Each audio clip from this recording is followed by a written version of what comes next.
Okay, we ready? Yeah. 19801. But you wanna be bad, just beat it. No one wants to be. What's good, everybody? It's your guy, Reggie Black, back with another episode of GPI. You know, I posted my last episode based on the two games that I wanted to react to, which was Cavs Kings, Lakers Nuggets. Today, I'm going to post this video. I want to talk about Raptors Warriors. I know the biggest story is Steph Curry's injury. We're going to get to that, but I want to talk about this game for a second because this game was a very fun game. If you watch the game was pretty much fun. It was a lot of back and forth. The biggest leads for both teams was 10, which was the Warriors, and 7 for the Raptors. So it was not like somebody was getting dominated. No, it was a very nip and tuck game. But there was some key statistics I want to take away from. So the score was 114-117. Warriors won, of course, which they moved to, I think, 41-29 of the year, which is still the 6th seed because Minnesota has lost back-to-back to the Pacers and the Pelicans. Hey, it's the NBA. This is the time of the year where good teams lose to sucky teams. They lose to the worst teams. It happens. And so this game is pretty much interesting. So Toronto's strategy was pretty weird. Great strategy, but pretty weird. So they decided to leave Draymond open or close to open on 14 three-pointers. Because Draymond had the most points on the team due to Steph being out, of course. Steph Curry, before he got injured, which we're going to get into that, had 17 points, shooting very well from the field. So it sucks they got hurt. Prayers up to Steph Curry. Hopefully it's not a bad injury. I'm assuming it's not by the time I post this, but maybe it is. So just prayers up to him. But Draymond scored 21 points on 7-18 from the field. And then he shot 5 of 14 from the three-point line. So Toronto's coach basically just said, hey guys, let Draymond open. I don't care if he makes 7 threes. Let's keep him open because he's not going to shoot well. So Draymond was killing him at first, and then he missed his last few buckets.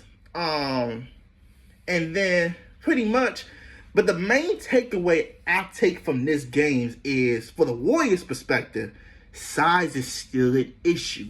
They let Jakob Poeltl, I hope I pronounced his name right, score 18 points on 8 of 9 shooting. There's nobody on the Warriors that can stop Jakob Poeltl, and he's a 7-footer. I think 7'1", 7'2", maybe 7'3", if I'm not mistaken. I don't know his exact height, but he's a tall guy. And for the Warriors, size has still been an issue.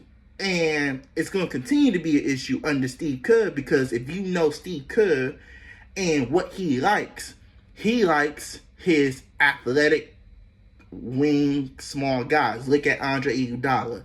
Look at Leandro Barbosa. You know, look at Jared. Well, no, he wasn't there for Jared Jack. That's my fault. But look at how Sean Livingston play. He likes his tall guys, but he likes his wing guys. The only big guy that he had was really Andrew Bogut, but Andrew Bogut dealt with a lot of health problems. He tried to do with DeMarcus Cousins. I think Steve Kerr has PTSD. That's just me. I don't know why he don't like playing bigger guys or getting bigger guys. But for him to keep playing these small guys on his team and letting these centers having magical nights is unacceptable. And if you're going to head that into the playoffs, just prepare to be an L. Steph Curry, he gets his credit for the 2022 finals run. But we're not just going to act like we forgot that Robert Williams was already hurt coming into that series and couldn't move the way he could move. Hence why Steph had an awesome performance, but this is in no way take away what he did, because Steph Curry still had to drop 43 in a game 4 to keep them alive in that series. So I can say what I want to say about Steph Curry, and I love Steph Curry, respect him, you know. But at the end of the day, this is why I think, you know, it was a determining factor. Robert Williams was still hurt. But for the Warriors, great win. Steph getting hurt, which we're going to get into that part in a second. Size is still an issue. The Warriors I don't know if they can address this season, but they better hope they don't see no big team in the playoff like Thunder. Because I think they might lose that game because of Chet and Isaiah Harden. I don't think they're going to lose it because of SGA, but they're going to lose that game because they just don't have the size to keep up with some of these teams. This was Kuminga's best game since returning from a 31-game absence. Field goals probably don't look all good, but if you watch the game, he took the defense's assignment of Emmanuel Quickley, who's clicking the Warriors. Scotty Barnes did have a good game, 28 points. But he did take the defensive assignments while also scoring points. GP2 didn't play. So let's get into the Steph Curry portion. Steph Curry got injured late third quarter. Pelvic contusion, they call it. But if you saw the play, he was just dribbling. He's about to make a pass, and one of the guys jumped thinking he's about to shoot, and literally bump into him, like literally jump over. I wouldn't say jump over, but he literally jumped and made Steph Curry fall very hard. You can hear it if you watch television on his behind, but tailbone area. I know, but he fell on his behind, literally, and it was a hard fall. He was gnarly in pain. According to Steve Kerr, post-game, Steph told, I guess their trainer Rick Celebrini, that he wanted to be back. He could come back in the game, but for caution reason, they didn't. And I forgot to mention, too, Jimmy Butler. Jimmy had a relatively quiet game. Yes, he got his triple-double, but the dude went 1 for 11 in the fourth quarter. That was hence the reason this game was even close. If Jimmy Butler goes 5-11, I think they win by 10 instead of 3. But that's no here and there. But I did forget about Jimmy Butler. So sorry about that, Jimmy. Because you did put up a good performance, triple-double. You know. So, Steph's hurt.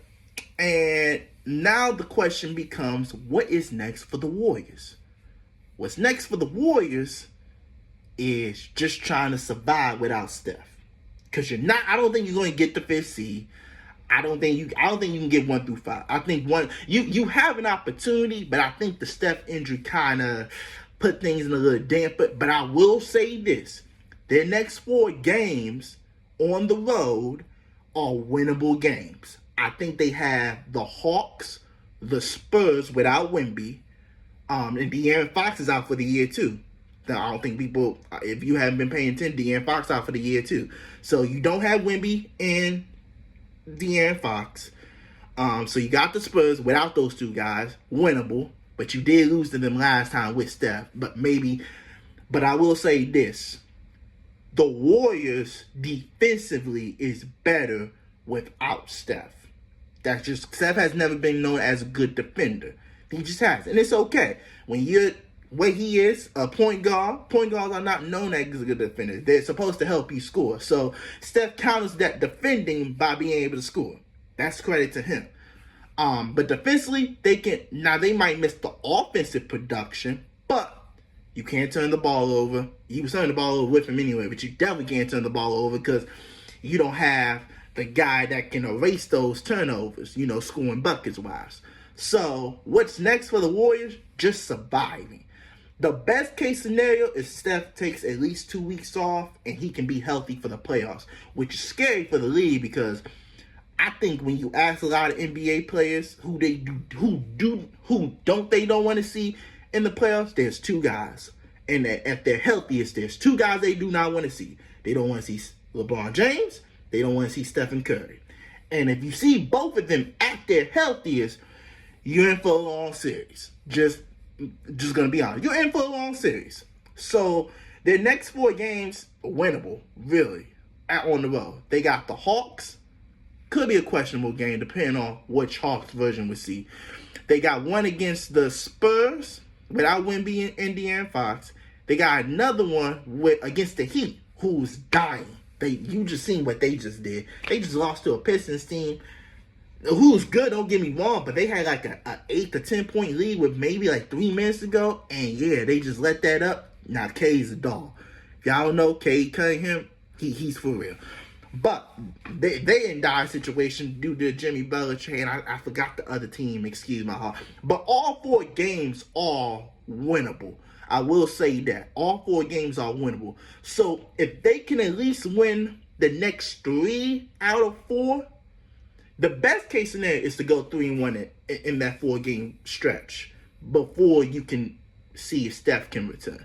But what's also negative is knowing where the Warriors are. There's a team behind them in LA, not the Lakers, called the Clippers, who the Warriors are 0-3 against. The Clippers are 2.5 games behind the Warriors for that 6th seed. And, like I said, there's always a positive step, which is, the next 4 games on the road are winnable. But let's just say the Warriors turn back into the old Warriors and, they don't win the games that, they're supposed to without Steph. Now you got the Clippers on your tail, who is riding high, and they feel like they're getting Kawhi back to that rhythm that he's supposed to be. Now, hopefully Kawhi can stay healthy. That's a whole different conversation because he just hasn't been, due to his health and all that stuff. He just hasn't been. But, if Kawhi can stay healthy and the Clippers keep rolling and Golden State started to slip a little bit, you can see Golden State getting, let me rephrase that. You can see the Clippers taking that spot because Golden State is 0-3 against the Clippers this year. They're 0-3. So they haven't had their fair luck against the Clippers too. So hopefully Steph can come back around maybe the Lakers, and because April 3rd and April 4th is going to be, I think, the biggest test for the Warriors because they get the Lakers and the Nuggets back to back. And I assume Nikola Jokic is going to play, Jamal Murray is going to play, and I assume LeBron James is going to be back. So this is the way we're about to see which Warriors version we see. Because the last time they faced the Nuggets, it was a disaster without them. But if they can semi-compete with the Nuggets, and there's just a little mistake, a possession or two that, can change things, I think we can feel real good about the Warriors. But if not, just wave goodbye. And you're going to say this: how do I say goodbye? You're going to say goodbye to the Warriors. Because they're going to be gone. They just going to be gone. It's just that simple. But for the Warriors' perspective, it is, I wouldn't say sad, but it sucks that Steph did get hurt. It sucks. It does suck that he get hurt. And, for the Warriors, you just got to survive. Now you got to learn how to play without Steph because, like it or not, Steph Curry just turned 37. He's not getting any younger. Guys, Steph Curry's about to retire in the next 2 to 3 years. After this contract's over that he recently signed, which I think 2 more years of the contract, he probably is going to go, retire, live a home life. He's already ambassador for Davidson, student man. So Steph Curry got his after basketball straight already. So for the Warriors, just trying to survive without Steph, and hopefully, the next 4 games are winnable. And, for the Raptors, they're just worried about name. Can somebody in the comments tell me what is the Raptors' future? Because they signing all these guys and it's not producing the winning. It's just not. Now, maybe they have a plan that I don't know about. But if you're a Raptors fan or anybody that knows the Raptors very well, tell me what they're trying to do. Just tell me. If you know, tell me in the comments. Because I'm just trying to figure out what they're trying to do. For real. I'm not trying to be disrespectful, but I'm just trying to see what they're doing. Because they have pieces, but them pieces are not coming together and winning. And it's like, okay, now you in the middle of the road because you got good players, but you're not winning at the same time. Do they need to get another coach that can elevate them?